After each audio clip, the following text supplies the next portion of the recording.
Estamos a principios del nuevo milenio. Ferrari volvió a estar en la cúspide de los constructores de monoplazas y la temporada 2002 quizás se presentaba con ciertos tintes de aburrimiento debido al incesante yugo de la tecnología de Maranello y de unas gradas invadidas por la euforia tifosi. Pero esto es algo subjetivo. En primera instancia, el Ferrari F2002 podía parecer a simple vista una evolución del monoplaza que triunfó el año anterior, pero muy lejos de eso, la gran plantilla y evolución técnica que escondía esta obra le llevó a ganar 14 grandes premios de los 15 que disputó. Esto es algo histórico hasta la fecha. Incluso superaría al McLaren MP4 como el Fórmula 1 más dominante, cuando en 1988 Senna y Prost amasaron hasta 199 puntos, ganando 15 carreras de las 17 que ofrecía aquella temporada.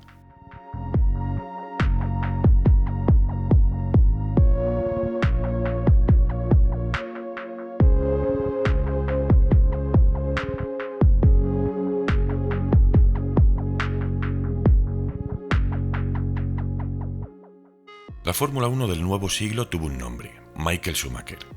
En pleno apogeo, el Kaiser comenzaba a acaparar títulos de campeón mundial como si fuera un juego de niños.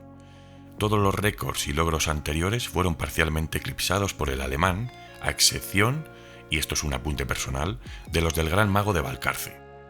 Mal de muchos, Schumacher desató su don en conjunción con un brillante grupo de jóvenes talentos que quizás sí que prometían volver a emular los tiempos más gloriosos de la Fórmula 1. Con todo, incluso con la fuerza combinada de McLaren, Mercedes, Adrian Newey y Mika Häkkinen, no fue suficiente para negar el laurel a Ferrari y al Gran Kaiser. Creo que este párrafo va a levantar algunas ampollas, y al final del vídeo os aclaro el porqué. En mi opinión, podría decirse que estamos hablando del ocaso de la Fórmula 1, al menos de la que conservaba esa esencia natural antes de ser convertida en lo que es ahora. Cómo no, la FIA ya estaba intentando mermar las capacidades de los motores V10. Pero el grito limpio y puro de los 10 cilindros solapaba todas aquellas pataletas e incluso la notable incertidumbre de los equipos y de la propia serie. Finalmente las mecánicas estaban ya muy cerca de alcanzar los 1000 caballos de potencia cuando fueron desechadas para dar paso a los polivalentes V8 de 2,4 litros en la campaña de 2006. Como es un hábito, a la FIA le salió mal. ¿Y por qué? Básicamente, cuando tratas de retener las potencias, existe un séquito de incógnitos caballeros que se centran en el estudio y la evolución de segundos, terceros y hasta cuartos factores. Les llaman ingenieros. Los monoplazas, ahora con 200 caballos menos, estaban reduciendo los tiempos de vuelta de los V10 y aunque parezca mentira, esto simplemente se justificaba por el nuevo compuesto de los neumáticos. Este es un apartado que comenzó a evolucionar a pasos agigantados, sin pausa, hasta el punto de que en Interlagos 2005, el Minardi, que no había modificado en absoluto su bloque Cosworth con respecto a la temporada anterior, estaba rodando más rápido que el Ferrari F2004 pilotado por Schumacher aquella campaña. Volviendo al meollo, aquí hoy tenemos a uno de los Ferrari de Fórmula 1 más exitosos de la historia. Y no solo eso, sino que me atrevería a decir que este es el monoplaza más prolífico desde el comienzo de esta categoría. Tenemos a Ross Brown bajo la dirección técnica de la escudería italiana. La evolución del nuevo chasis le presentó significativamente más liviano con respecto a su antecesor y además ahora equipaba un motor V10 de 3 litros capaz de generar casi 840 caballos a 17.800 vueltas. Vale, ciertamente no hablamos de uno de los motores más potentes de la jaula, pero sí hablamos sin duda del bloque más robusto y fiable de la época y además uno de los que ofrecía toda su potencia con un manejo más sencillo.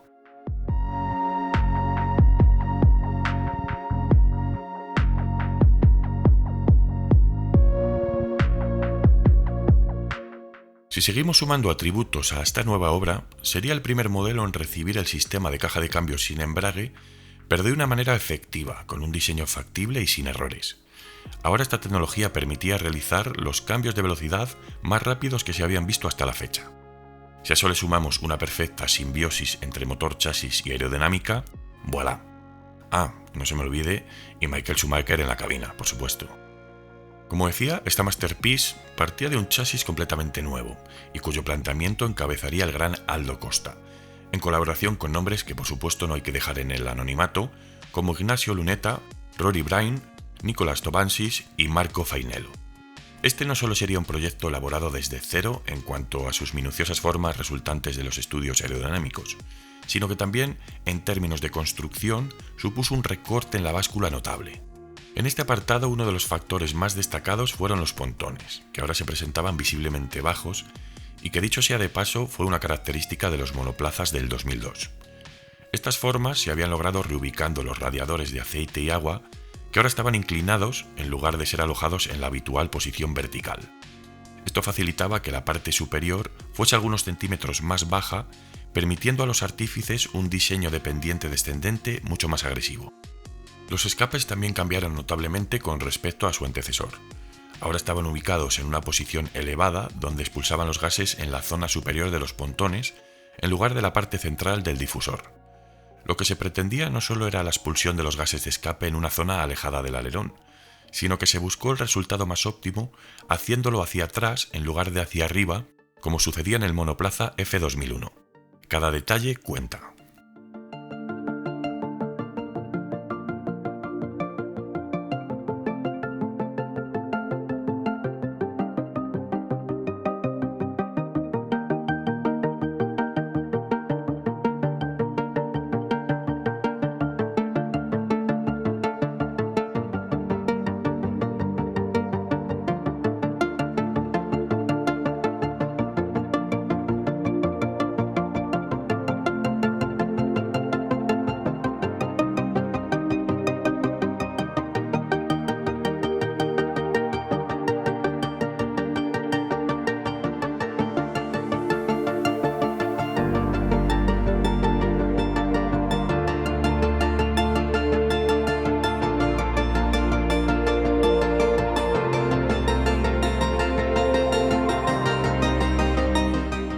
El spoiler delantero no cambió mucho en comparación con el F2001, ni tan siquiera a lo largo de la temporada. Hablamos de un alerón de dos partes que en el ya mencionado modelo incorporaba 3 flaps. Eso sí, con los recortes de algunas esquinas de menor tamaño, la parte inferior incorporaba ahora algunos pliegues que transferían el aire hacia los conductos de freno. Para maximizar el rendimiento de los neumáticos Bridgestone, la suspensión delantera fue compactada y esto permitió que el coche fuese más bajo, aunque irónicamente el puntal frontal se presentaba en una posición más elevada que la de su predecesor. Los montantes también eran completamente nuevos. Esta nueva factura, tanto para la parte delantera y trasera, se presentó en una fundición de matriz metálica de carbono y aluminio que pesaba 900 gramos en comparación con el kilo y 100 gramos que presentaban los del año anterior. Sin embargo, esta mejora también supuso un notable coste adicional, si bien su producción en este caso obligó a desembolsar el doble de precio, al margen de la complejidad de fabricación. Si observamos el casco del piloto desde el lateral, es obvio que Schumacher y Barrichello se veían bastante hundidos en la cabina, y con el soporte para la cabeza siguiendo perfectamente la forma del casco. Es algo que permitió un buen flujo hacia la entrada de aire por encima del casco y limitó las turbulencias al mínimo. A simple vista esto puede parecer un detalle de lo más nimio, pero por ejemplo, cuando a finales de los 80 redujeron la posición del asiento del monoplaza de Nigel Mansell, los test revelaron hasta 25 kilos de carga aerodinámica adicional, simplemente con aquella práctica. Paolo Martinelli, en colaboración con James Allison y asistidos por Gilles Simon, gestionarían el diseño y todas las operaciones a cargo del motor. Todos ellos, por supuesto, seguirían las instrucciones del director de orquesta, el ya mencionado Ross Brown, que entonces ocupaba el cargo de director técnico del equipo. Martinelli explicó de forma clara que existieron 3 principios técnicos principales aplicados al diseño del motor V10-051 de Ferrari. De este modo conservarían todos los atributos de su predecesor, el 050 de 2001, empezando por la arquitectura, si bien ya había desempeñado un excelente papel el año anterior.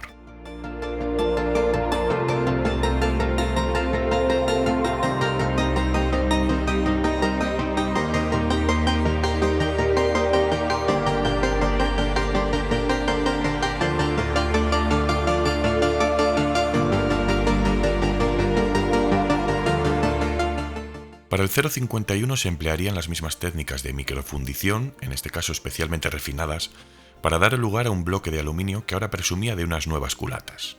Estas incrementaban la eficiencia fluidodinámica del cigüeñal, al cual se le permitió una ubicación especialmente baja gracias al diseño del nuevo cárter.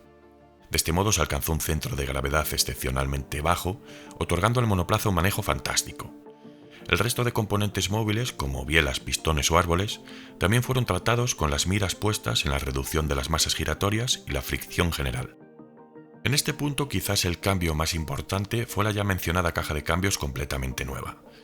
Diseñada en exclusiva por Ferrari, se trataba de un conjunto elaborado tanto con materiales totalmente nuevos para la carcasa como para el propio mecanismo de selección. La carcasa tenía un tamaño bastante más reducido, era más rígida por supuesto y más resistente.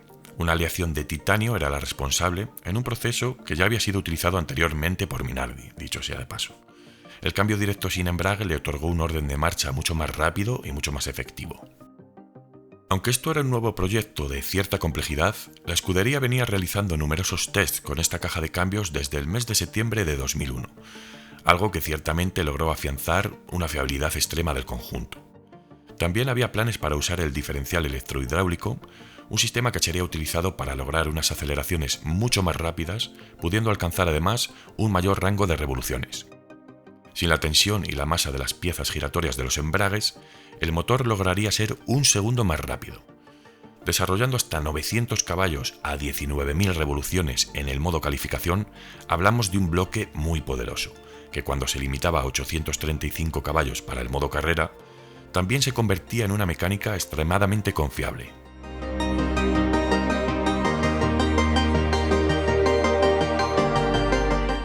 El nuevo Ferrari sería presentado el 6 de febrero a las 11 horas en el pabellón Nueva Mecánica de la sede de Ferrari en Maranello. Las pruebas de pretemporada ya habían revelado el poderoso potencial del nuevo monoplaza italiano, tras romper el récord de la pista de la propia Maranello por un segundo de diferencia en su primera vuelta. La precaución y cierta reticencia hicieron que el equipo no utilizase el nuevo coche durante los dos primeros grandes premios de la temporada. Además, el Ferrari F2001 seguía siendo muy competitivo para afrontar el comienzo de la campaña, y el F2002 sería desvelado en el Gran Premio de Brasil, eso sí, un único chasis para Schumacher, mientras que Barrichello aún tuvo que conformarse con el F2001 hasta la llegada de San Marino. Como anécdota, cerca del final del GP de Austria de aquel año, Barrichello lideraba a Schumacher, que estaba en plena búsqueda de su quinto campeonato mundial de pilotos. El equipo le ordenó a Barrichello que dejara pasar a Michael por la victoria, y aunque ambos pilotos cumplieron, ninguno de ellos quedó satisfecho con la orden. En el podio Schumacher declinó el escalón más alto y entregó el trofeo a Barrichello.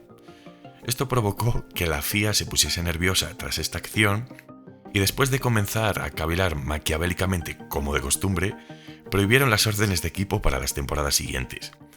Por si fuera poco, se impuso una multa de $1 millón a Ferrari, Schumacher y Barrichello.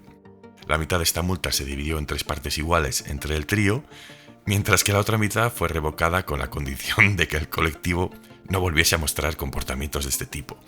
Perdonad que me ría, pero es que la FIA siempre me ha hecho mucha gracia. Es un disparate, pero bueno. Bueno, Schumacher es otra de esas grandes leyendas de la Fórmula 1 que incluso a día de hoy sigue atrayendo crítica, parcialmente. Críticas duras, además, insultos, cosas fuera de lugar, tanto por gente del mundo de la Fórmula 1 como por fanáticos, no tan fanáticos. Y bueno, realmente creo que detalles como este del GP de Austria decían mucho del tipo de persona que es Michael, ¿no? Yo me declaro fan incondicional del Kaiser, por supuesto, y como decía antes Senna, no quiero justificar ciertas acciones o ciertos comportamientos, pero los pilotos son seres humanos, son personas y se equivocan, y todos nos equivocaremos una y mil veces. Entonces, ¿vosotros qué pensáis en este caso de Schumacher? Me gustaron mucho las reflexiones que expusisteis en los comentarios sobre el vídeo de Senna y ahora me gustaría escuchar las de Schumacher. Yo que me muevo habitualmente por diferentes podcasts, foros, grupos de distintas redes sociales, algunos clubs, me encuentro de forma frecuente estas críticas hacia Michael, igual que os comentaba hacia Senna. Siempre en un coloquio sobre Fórmula 1 siempre hay uno o dos que te saltan pues con la típica puntillita. Por supuesto, en la mayoría de casos esto se hace de forma intransigente y sin ningún tipo de argumento. Pues Schumacher era un guarro. Vale, ¿por qué era un guarro Schumacher? Porque era un cerdo. Vale, hasta luego, amigo. Hablamos en otra ocasión. Yo directamente llevo muchos años pululando por este mundillo y huyo de estos debates vacíos. Dejadme en los comentarios qué opináis y debatimos sobre el tema, a ver por dónde sale la cosa. Como siempre, agradeceros que estéis aquí, Masters, estamos en plena ebullición, estoy muy ilusionado porque tengo una gran cantidad de contenido para traeros a lo largo de este verano que vais a disfrutar de lo lindo. Dejadme vuestro like si os ha gustado el vídeo, compartirle donde creáis oportuno, donde creáis que pueda encajar bien y por supuesto nos vemos en el siguiente capítulo que será el martes Racing, que no puede faltar. Disfrutar del vídeo, Masters.